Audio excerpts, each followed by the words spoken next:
bien. Amén. Y es un estudio bíblico, así que pueden hablar, pueden preguntar, comentar. No es una predicación. Amén. Fíjense que el evangelio de hacer bien al prójimo, yo le llamaría, le pondría otro título, ¿verdad? Le pondría, se fue. Sí, por ahí.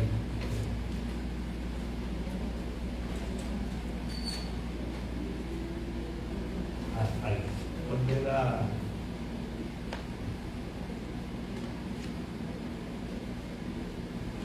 Muy bien, gracias. Entonces, hermanos, el evangelio de ser el prójimo, en la lección, yo le pondría como título Levantando el caído. Más fácil, ¿verdad? Levantando el caído. Porque de eso es lo que vamos a hablar en la mañana de hoy. Para los que no tienen cuaderno, vamos a la lectura de hoy. Está en Gálatas, en Gálatas capítulo 6, del 1 al 10.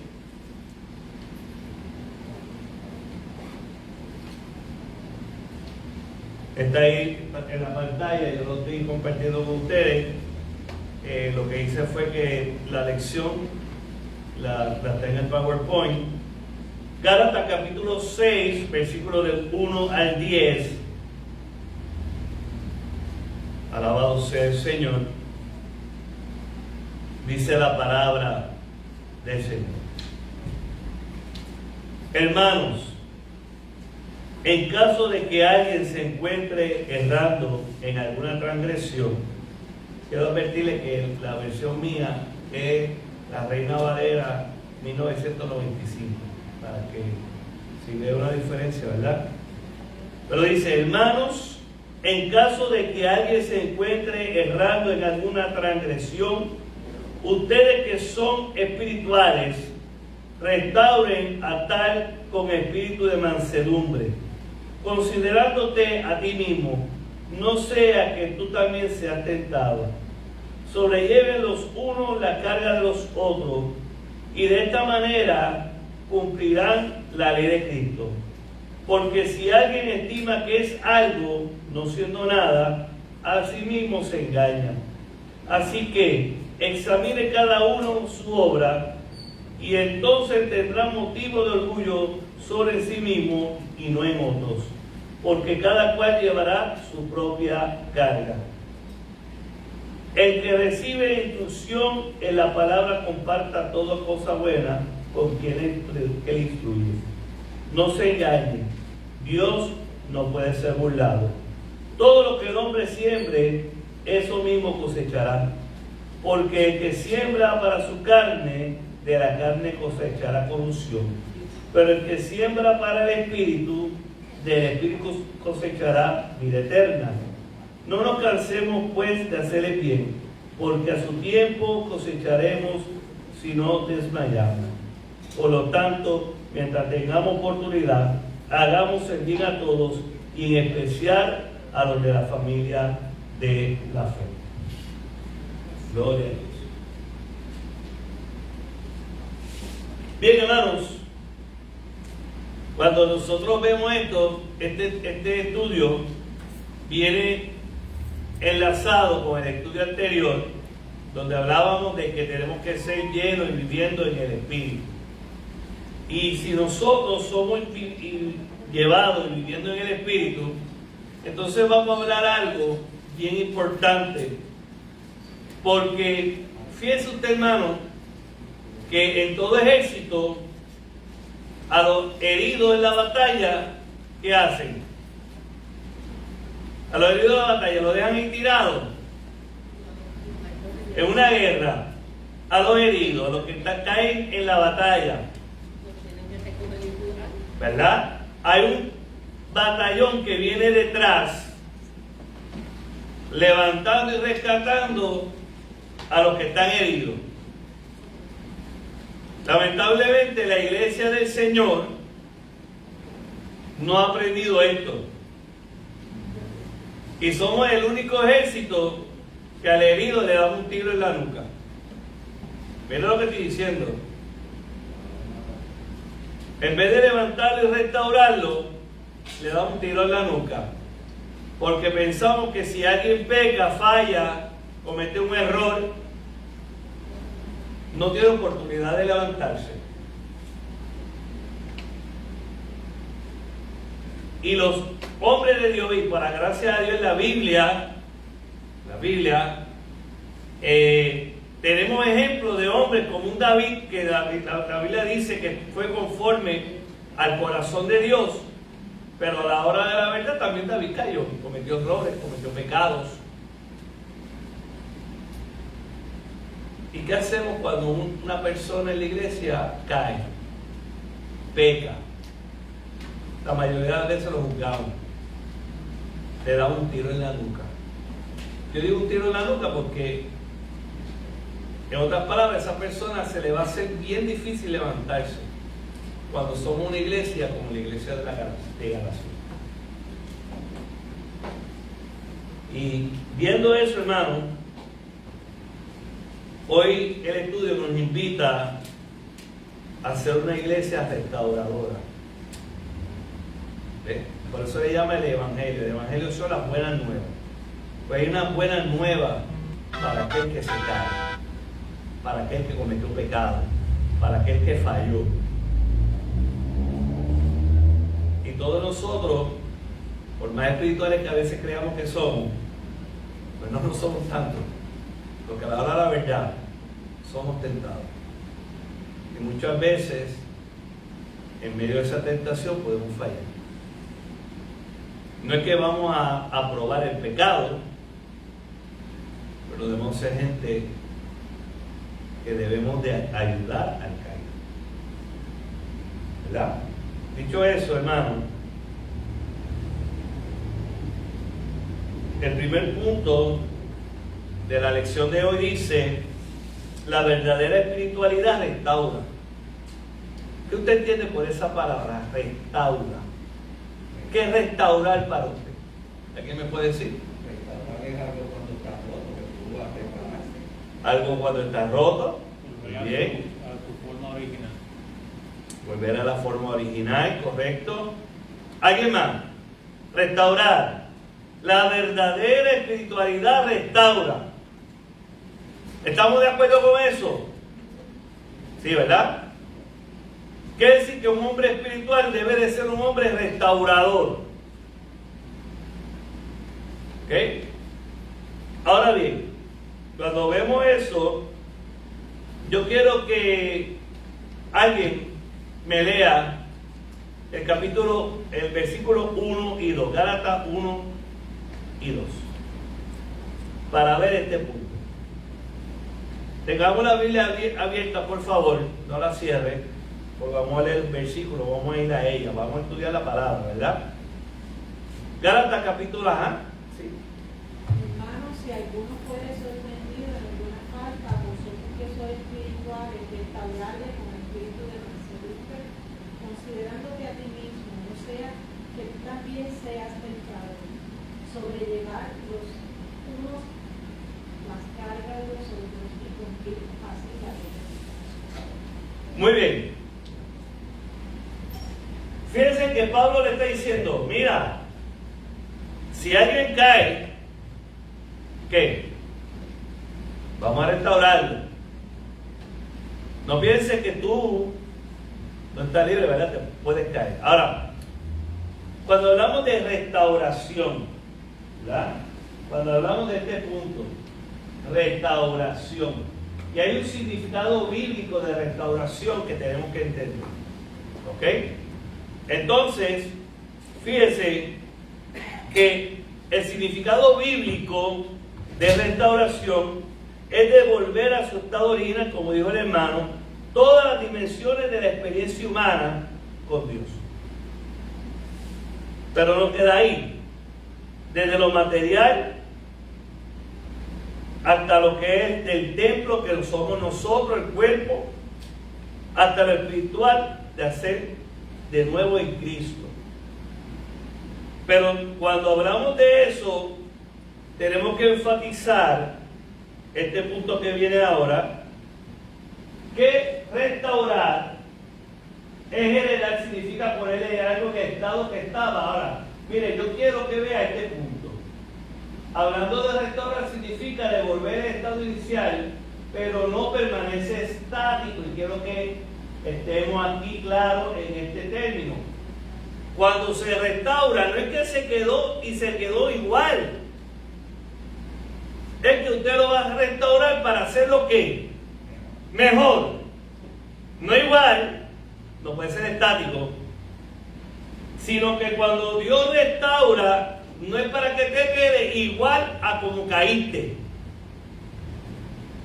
Porque cuando caíste quiere decir que había cierto descuido, cierta debilidad, cierto fallo. Porque si no estamos, ¿verdad? Y todos nosotros tenemos nuestras altas y nuestras bajas, ¿verdad? Y en las bajas es cuando el enemigo nos puede dar el ¿qué? El azote, el cantazo, la caída. O no solamente el enemigo, nuestra propia concupiscencia, nuestros propios deseos. Entonces, cuando restaura, este punto es bien importante, no permanece estático. Tiene que experimentar crecimiento, tiene que mejorar hasta el punto de llegar a ser superior al estado inicial. Y cuando restauramos, tiene que ser ese pensamiento. Es volver al punto inicial, pero de ahí no es estático, sino que tiene que comenzar un crecimiento. Tiene que haber ¿qué? Tiene que haber aprendizaje. ¿Por qué yo caí? ¿Cuáles fueron los elementos de mi caída? Cojamos el ejemplo de David. David un día dijo, bueno, me voy a quedar a descansar. Fíjense que yo quiero que sepa que la gran mayoría de las caídas se dan cuando nos descuidamos, cuando nos relajamos, cuando no estamos enfocados en la mirada en Cristo. Y David, en una batalla, vinieron unos gigantes, dicen crónicas, que fueron a matar a David. Y como la batalla fue tan dura, David estaba tan cansado que cuando los gigantes fueron, iban a matarlo, y los valientes de David tuvieron que salir a defender a David. Y pelearon e evitaron que los gigantes mataran a David. Y vinieron los generales del ejército de Israel y dijeron a David, no queremos que salga más a la batalla. Y David, en vez de decir, no, yo voy para la guerra, yo sigo en la lucha, yo sigo en la batalla, le cogió la palabra y se quedó en el palacio. Y en ese proceso de descuido, ya no tengo que pelear, ya no tengo que luchar, me voy a descuidar. Y vio una mujer a lo lejos bañándose. Y todos sabemos lo que pasó. Dios restauró luego de la caída a David, pagó el precio, porque eso es verdad. Pero tenemos que entonces entender, hermano, que en la iglesia, y el estudio se trae, porque en la iglesia sigue pasando lo mismo actualmente. Y los mismos problemas que había en la iglesia de Galacia, las hay hoy en la iglesia.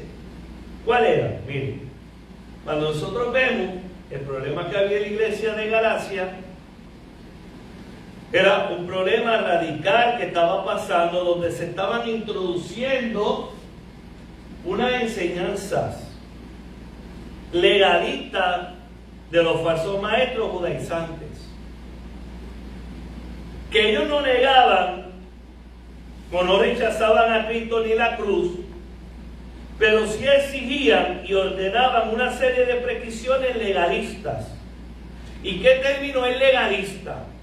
Legalista es el término que se refiere a volver a la ley.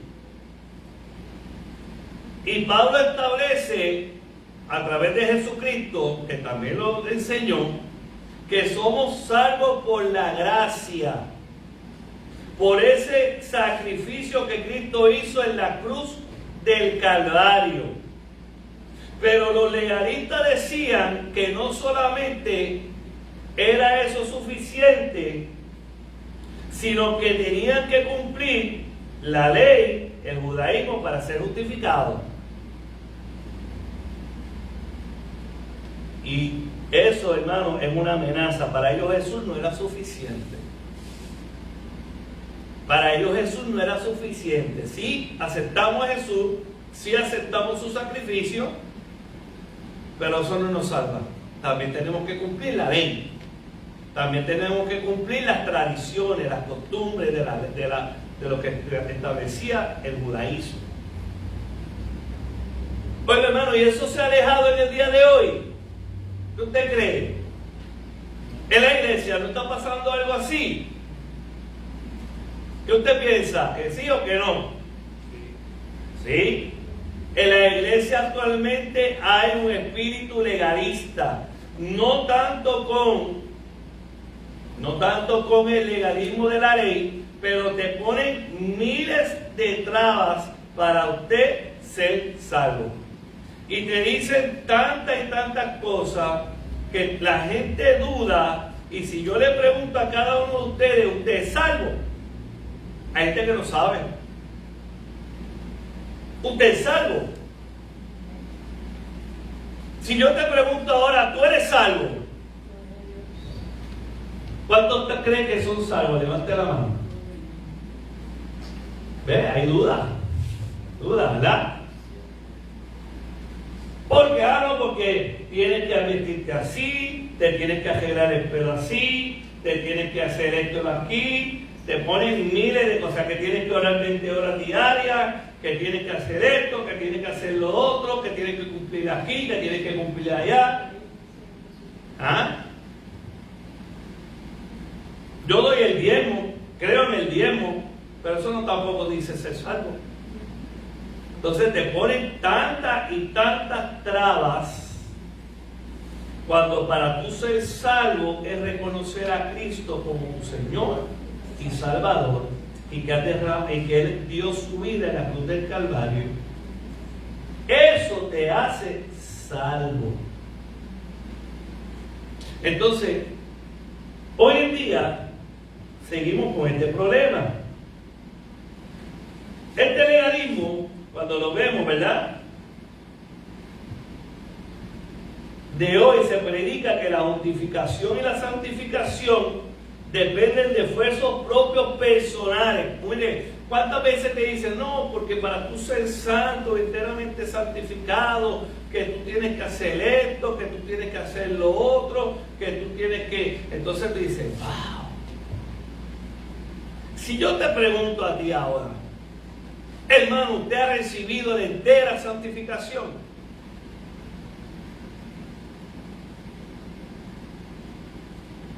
Rompe a preguntarte, es que yo no soy perfecto, es que yo cometo pecado, es que yo hago esto. Entonces, no crean dudas, ¿sí o no? ¿Usted es enteramente santificado, sí o no? Si yo le digo a usted, levante la mano cuando yo veo a la gente va a hacer así, ¿verdad? La entera santificación es por gracia, no es por ningún esfuerzo que nosotros podamos hacer. ¿Ok? Es la segunda obra de gracia que Dios hace a través de Jesucristo. Y esa obra de gracia solamente lo que se requiere es someterse a Dios. Decirle, Dios, yo te entrego mi vida, tú eres el Señor de mi vida, de ahora adelante tú vas a reinar en mi vida y entonces me someto a ti.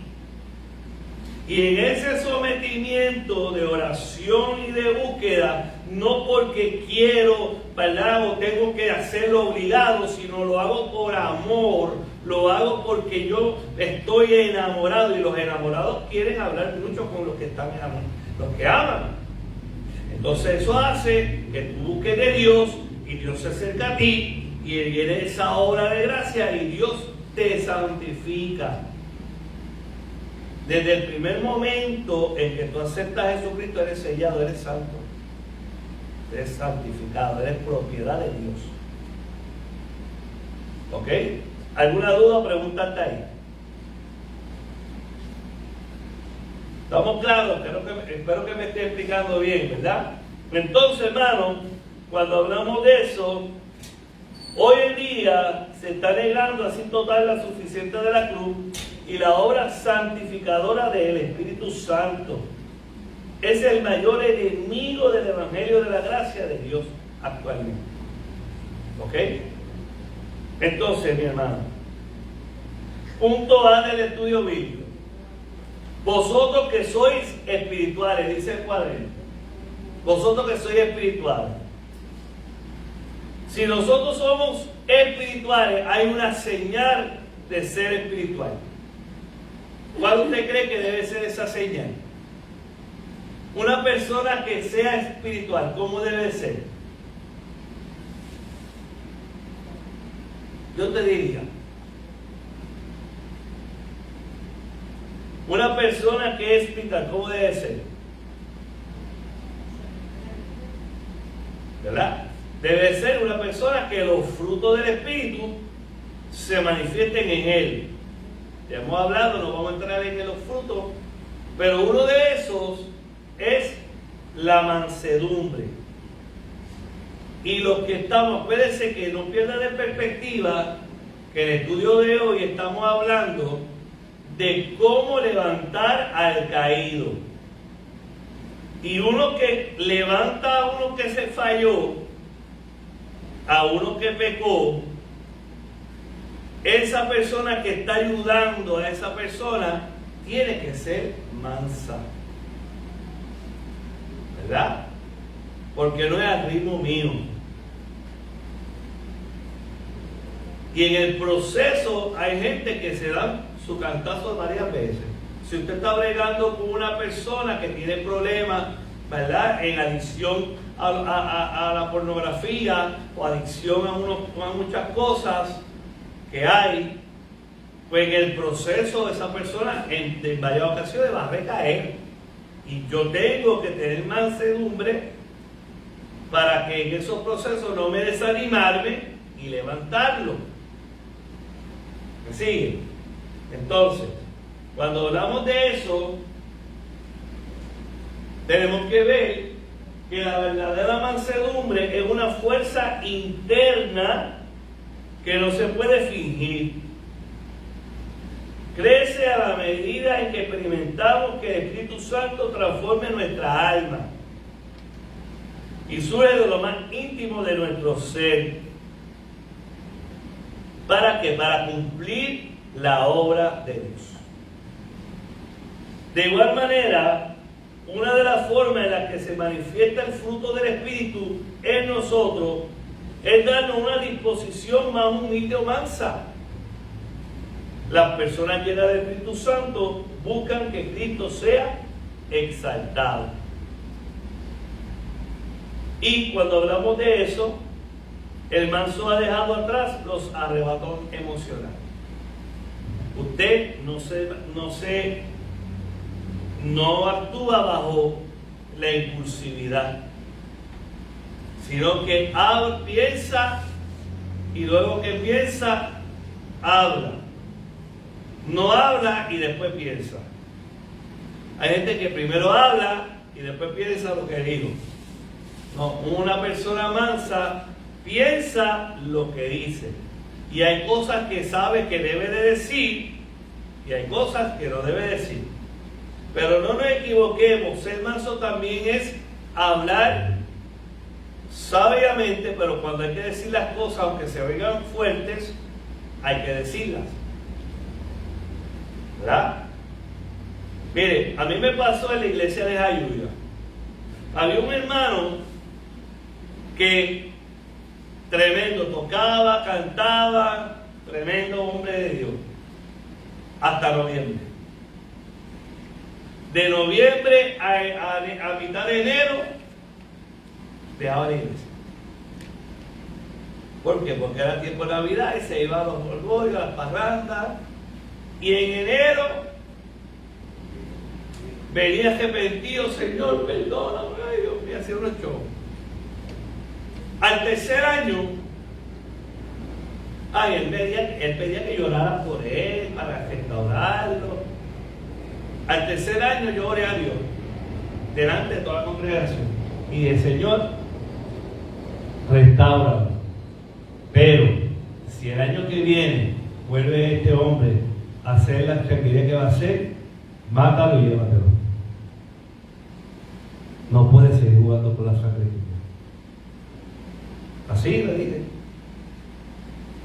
El hombre dio un brinco. Ay, pero pastor, ¿por qué usted está diciendo eso? ¿Por qué usted está diciendo que si vuelvo de nuevo, que me mate? Bueno, porque ¿cuántas veces yo te he encontrado en la cajetera durmiendo borracho?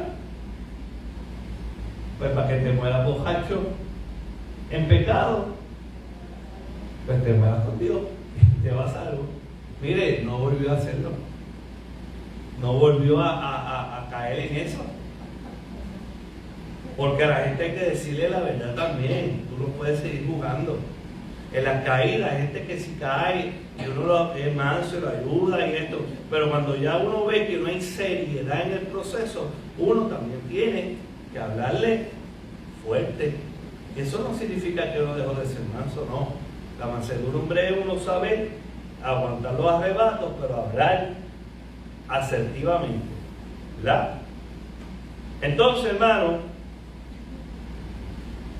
es bien importante que en la restauración, y este punto es bien importante, que es lo que nos quiere decir la lección, siempre debe hacer con espíritu de mansedumbre, una plena comprensión de nuestra propia debilidad.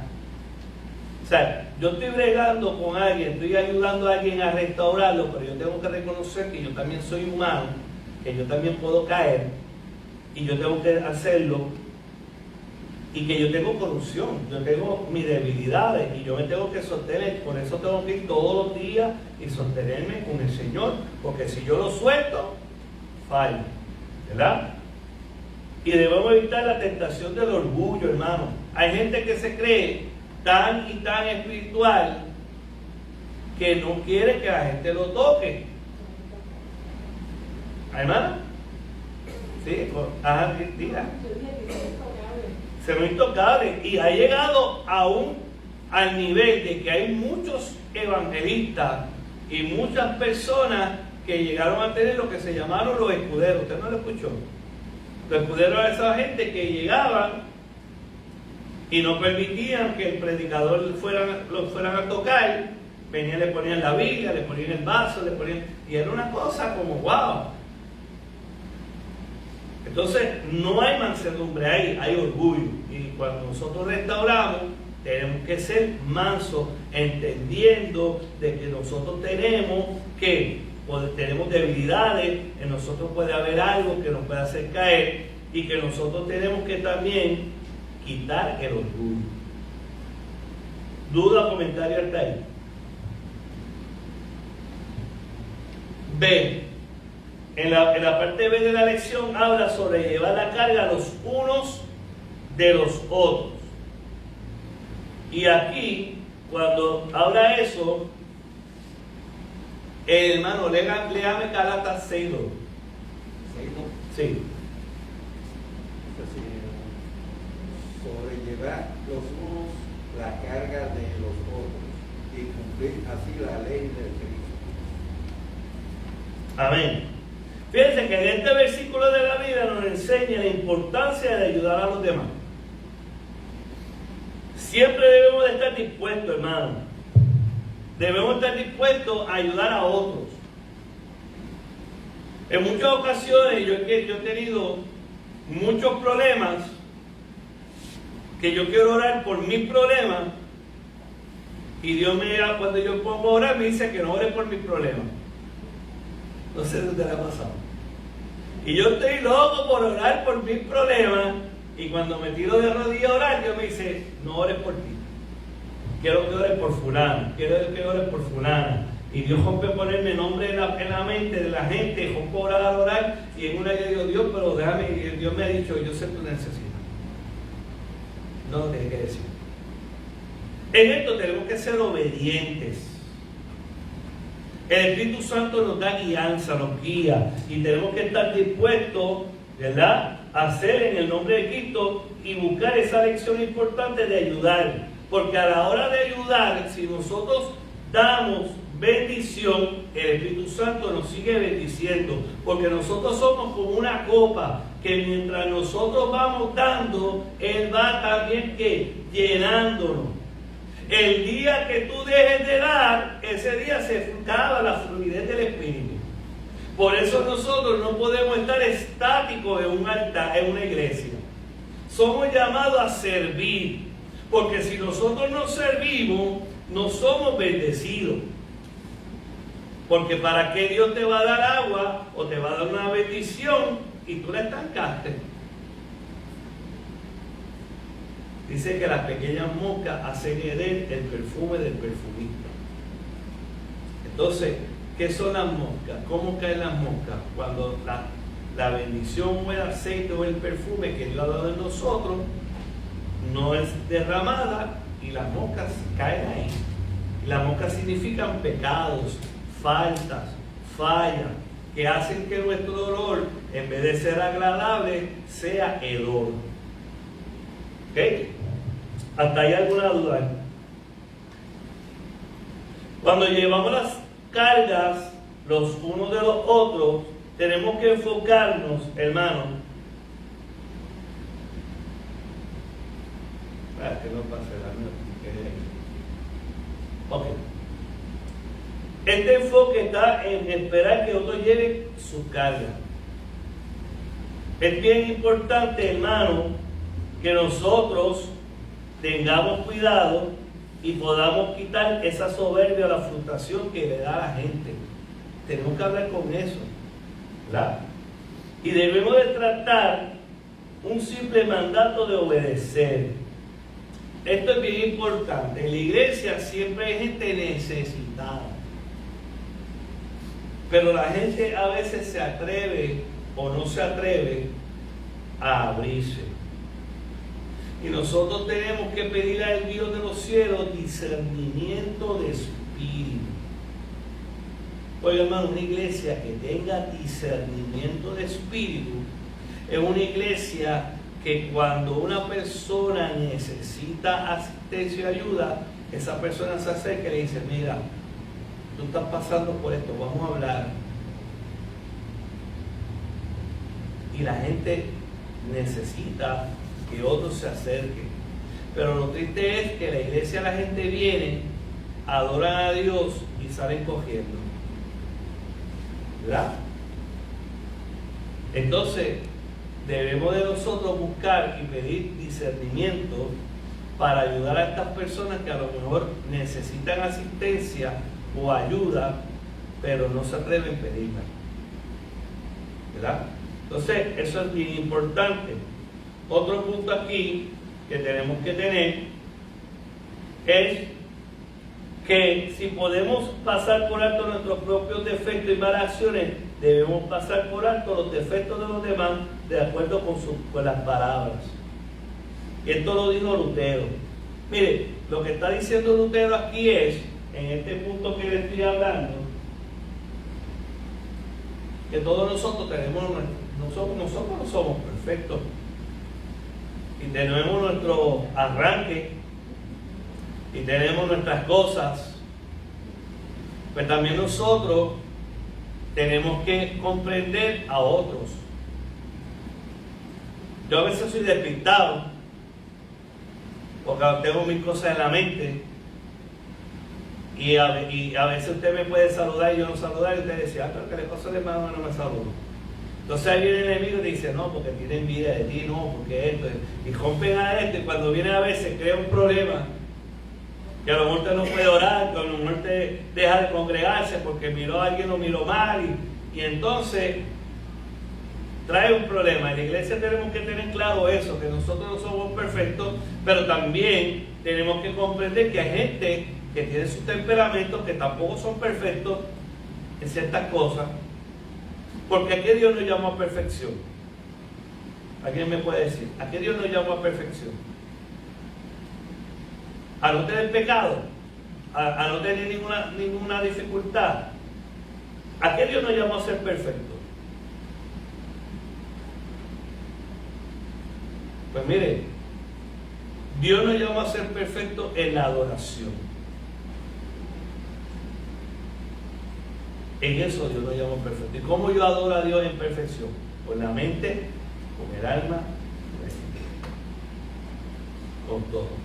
Con todo mi ser.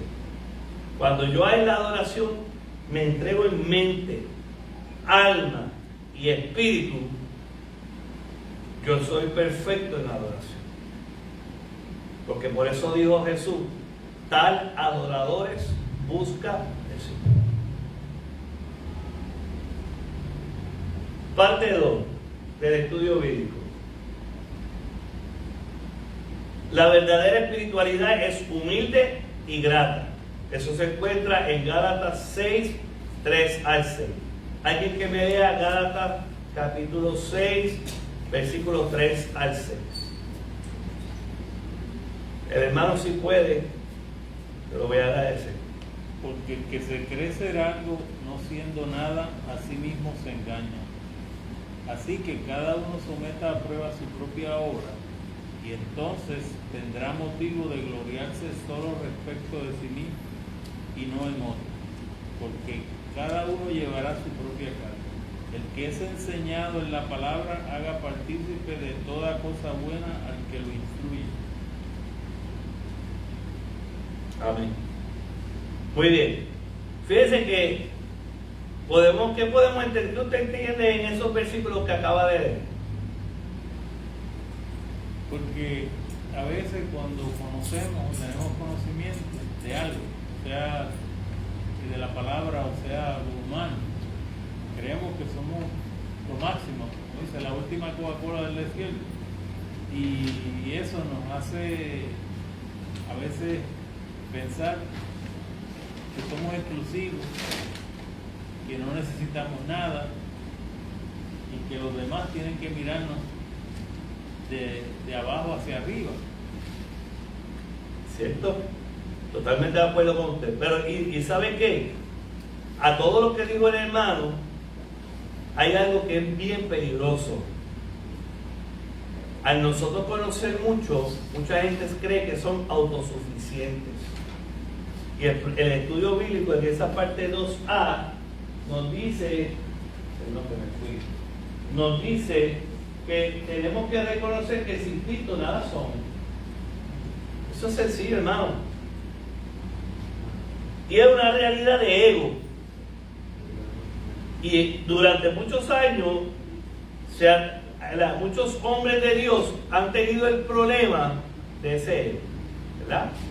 Así que lo otro que vemos es, para no seguir, que me quede acá, perdón, sométase a su propia obra, examínese con frecuencia. Debemos de someternos a esa prueba, su propia obra, y tenemos que hacerlo con eso, ¿verdad? Así que, hermanos, cada uno debe de llevar su propia carga. Esto es bien importante, que asumir las propias responsabilidades y los actos de conciencia.